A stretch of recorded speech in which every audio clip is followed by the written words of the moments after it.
में खुशामदीद। रमज़ान के special show में आप देख रहे हैं दुनिया बोल है। ख़ातिन हज़रात, क्योंकि माह रमज़ान है और ये महीना न सिर्फ़ रहमतें समेटने का है, मग़फ़िरतों के मांगने का है, बल्कि सब्र व तहम्मुल सीखने का भी महीना है। लेकिन आप सड़कों पे चले जाएं और आपको लोग चाहे गाड़ियों से निकलते हुए और लड़ते हुए नज़र आते हैं, किसी में सब्र नहीं आता, खामखा में गुस्सा नज़र आता है और वो उज़्र पेश करते हैं रोज़ा है।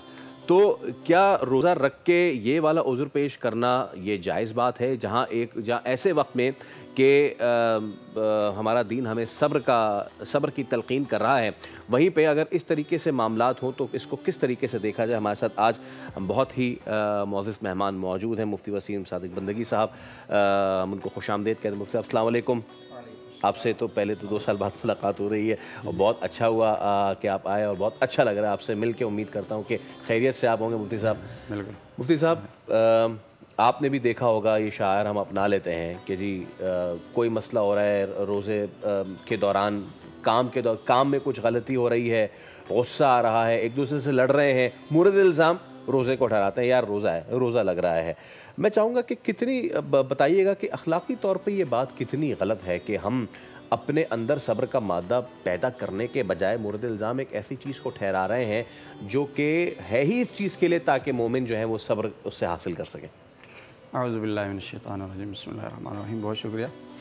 देखें, अगर कोई शख्स ये बात करता है रोज़ा रखने के बाद कोई भी गलत कदम उठाता है या गुस्से का इजहार करता है और फिर ये कहता है कि मेरा रोज़ा है, तो ये तो रोज़े के मफ़हूम के ही ख़िलाफ़ बात कर रहा है। यानी रोज़े का मतलब ही ये है कि नबी अलैहि सलाम ने फरमाया कि रोज़ा तो सब्र का महीना है और रोज़ा तो ख़ुद सुबह से शाम तक प्रैक्टिकली आपको सब्र सिखा रहा है। क्योंकि देखें, जब आप सुबह से शाम तक खाने पीने से रुकते हैं, बावजूद इसके कि खाने की हाजत है और मौजूद भी है और आपको इख्तियार भी हासिल है, लेकिन फिर भी आप रुक जा रहे हैं, तो वजह उसकी ये है कि रोज़ा आपको प्रैक्टिकली सब्र सिखा रहा है। अच्छा, अब ख़राबी कहाँ पर है? जो आपका सवाल है कि लोग रोज़े को ही मूरद इल्ज़ाम ठहरा रहे हैं और उसके नाम पर ही लोग बेसब्री का इजहार कर रहे हैं। देखिए, मसला ये है कि इबादत जो हम करते हैं, दर हकीकत इबादत को बतौर रस्म कर रहे हैं। असल में समझना इस बात को है कि भाई इबादत किसी रस्म का, किसी रिवाज का या किसी एक अमल का तरीके का नाम नहीं है। इबादत अपने अंदर एक रूह रखती है, इबादत अपने अंदर एक ताकत रखती है, उसकी अपनी एक हकीकत है। हमें किसी भी इबादत को करने से पहले उसके जितने भी पहलू हैं, एक तो उसको समझना चाहिए, जानना चाहिए और फिर उसके सही फैज़ान को हासिल करने के लिए, उसकी असल बरक़ात को पाने के लिए उस इबादत को उसकी रूह के साथ अदा करना चाहिए। हर शख्स को ये समझना चाहिए कि भाई रोज़ा इंसान के अंदर सब्र का एक मादा पैदा कर रहा है, सब्र की एक मश्क आपको करवा रहा है, सुबह से शाम सब्र का एक दर्जा आपको सिखा रहा है।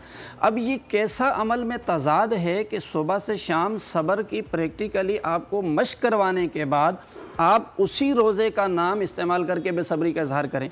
तो इबादत की अगर हम रूह को समझ लें और फिर उसके मुताबिक इबादत करें तो फिर हमें इबादत का फैज़ान मिलेगा, उसकी बरकत मिलेगी।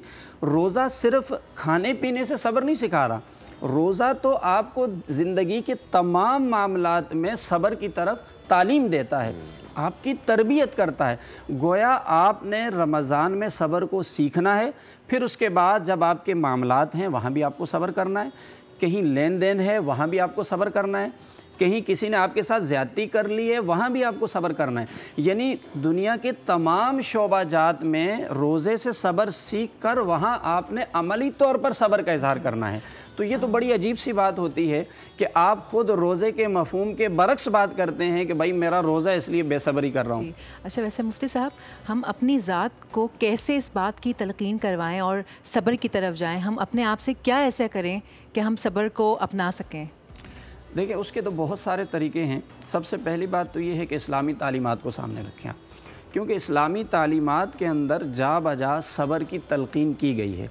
कुरान में जगह जगह सब्र के बारे में ज़िक्र आता है, इन्नल्लाह मअस-साबिरीन या अय्युहल्लज़ीना आमनु इस्तईनु बिस्सब्रि वस्सलाह। दूसरी जो सबसे बेस्ट चीज़ है वो होता है कि एक तो है थ्योरी ना, तो थ्योरी से बात कम समझ में आती है, कोई चीज़ प्रैक्टिकली सामने हो तो उससे बंदा ज़्यादा चीज़ को सीखता है और वो ज़्यादा मुतासिर कुन होती है, वो आपकी ज़िंदगी को, लाइफ को चेंज कर सकती है। تو آپ ان شخصیات کے کردار کو سامنے رکھ لیں، اور ان میں سے بھی سب سے بیسٹ اور قابل تقلید اور سب سے بہترین جو عمدہ نمونہ ہے، اسوہ حسنہ ہے، رول ماڈل ہے، وہ ہمارے نبی پاک صلی اللہ علیہ وآلہ وسلم کی پاکیزہ سیرت ہے۔ دیکھیں قرآن پورا پریکٹیکلی آپ کی زندگی میں موجود ہے۔ اگر اسلام نے ہمیں صبر کا کہا ہے، قرآن نے صبر کا کہا ہے، تو اس کو عملی طور پر دیکھنا ہے تو وہ آپ علیہ السلام کی مبارک سیرت میں ہے۔ تو ہمیں چاہیے کہ ہم اس مبارک سیرت کا مطالعہ کریں، کچھ واقعات، کچھ چیزیں، آپ کے اخلاق حسنہ کو کچھ دیکھیں ہم، کیونکہ اس سے ہمارے اندر ایک جذبہ پیدا ہوگا کہ ایک امتی ہونے کے ناطے، حضور سے محبت کا دعویٰ کرنے کے ناطے ہم پر کیا ذمہ داری عائد ہوتی ہے۔ اور پھر یہ کہ دیکھیں آپ کی شخصیت کے اندر جو نکھار پیدا ہوگا نا، انسانیت کا جو حسن، شخصیت کو نکھارنے کے لیے اسلامی تعلیمات کو اور اس طرح کے پاکیزہ کردار کو سامنے رکھیں جو ہماری زندگی کو بدلیں۔ کیونکہ دیکھیں جب آپ ایک اچھے انسان بنیں گے نا، لوگوں کے دل میں آپ کے لیے محبت پیدا ہوگی۔ طاقت کے زور پر محبت نہیں پیدا ہوتی ہے، لوگوں کے دلوں میں محبت پیدا ہو، اس کا طریقہ یہ ہے کہ آپ نرم مزاج بنیں، آپ اپنے اندر لوگوں کو معاف کرنے والی صلاحیت پیدا کریں، آپ اپنے مزاج کے اندر صبر لے کر آئیں، ہمدردی لے کر آئیں۔ اچھا یہ جو ایونٹ آ جاتے ہیں، اب جیسے رمضان کا مہینہ آ گیا، یہ مواقع دراصل ہمیں سکھانے کے لیے، تھوڑا توجہ دلانے کے لیے، پھر سے ہمارے اندر ایک جذبہ پیدا کرنے کے لیے آتے ہیں۔ تو میں اسی طرف اشارہ کروں گا کہ ہم کیا کرتے ہیں، اس کو ایک رسم کے طور پہ گزار دیتے ہیں۔ اب رمضان بھی گزر جاتا ہے، اچھے اچھے اسلامی تہوار گزر جاتے ہیں، لیکن ہمارے اندر تبدیلی نہیں آتی ہے۔ تو اچھا انسان ہم اس وقت بنیں گے کہ جب ہم ان مواقع سے پورا روحانی فائدہ اٹھائیں، اپنی زندگی میں ایک تبدیلی پیدا کریں۔ دیکھیں نبی علیہ السلام کا ارشاد پاک ہے، آپ کے اسی سوال کی طرف اشارہ، کہ نبی علیہ السلام نے فرمایا کہ ایک شخص رمضان جیسا مہینہ پائے اور اس کی پھر بھی بخشش نہ ہو، اس کے گناہ معاف نہ ہو، تو فرمایا بڑا بدنصیب شخص ہے۔ گویا رمضان کا مہینہ ہماری زندگی کو تبدیل کرنے کے لیے آیا۔ چلے میں بہت ساری باتوں کی طرف نہیں جاتا، بوجھ ہو جاتا ہے، ایک ہی بات لے لیتے ہیں۔ آپ نے صبر کی بات کی، بھائی ہم اسی چیز کو سیکھ لیں، آپ یقین مانیے ہمارے معاشرے میں بہت سے معاملے حل ہو جائیں گے۔ یہ جو ہم جگہ جگہ لڑائی جھگڑے دیکھتے ہیں، مسائل دیکھتے ہیں، آپس میں رشتہ داروں میں تناؤ دیکھتے ہیں، پڑوسیوں کے ساتھ معاملات خراب دیکھتے ہیں، بعض دفعہ دوست احباب کے ساتھ بھی لڑائی جھگڑے دیکھتے ہیں، بہن بھائیوں میں مسائل دیکھتے ہیں۔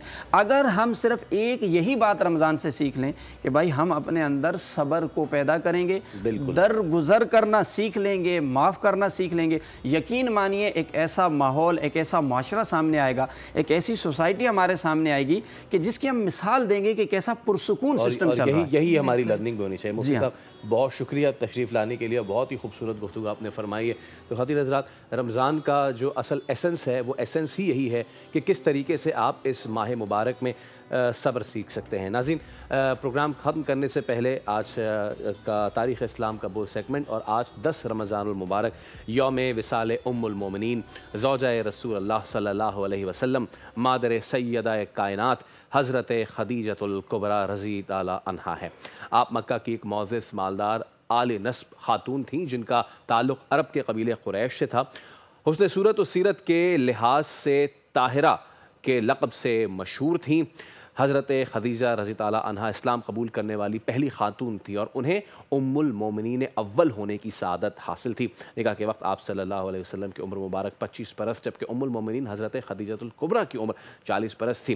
پروگرام کے آخر میں ان کی شان میں منقبت کے چند اشعار: نصاب عشق و وفا سیدہ خدیجہ ہیں، قرار شاہدانہ سیدہ خدیجہ ہیں، لٹا دی دولت اسلام کی بقا کے لیے معین دین خدا سیدہ خدیجہ ہیں، خوشی ہو یا کہ ہو غم مصطفیٰ کے ساتھ رہیں، نشان صبر و ولا سیدہ خدیجہ ہیں، کہ جن پہ عرش سے تسلیم حق ہوئی نازل، پسند ذات خدا سیدہ خدیجہ ہیں، مٹیں گے تیرے مشاہد تمام رنج و علم، کہ درد و غم کی دوا سیدہ خدیجہ ہیں۔ سبسکرائب کریں اور بیل دبائیں تاکہ کوئی خبر رہ نہ جائے۔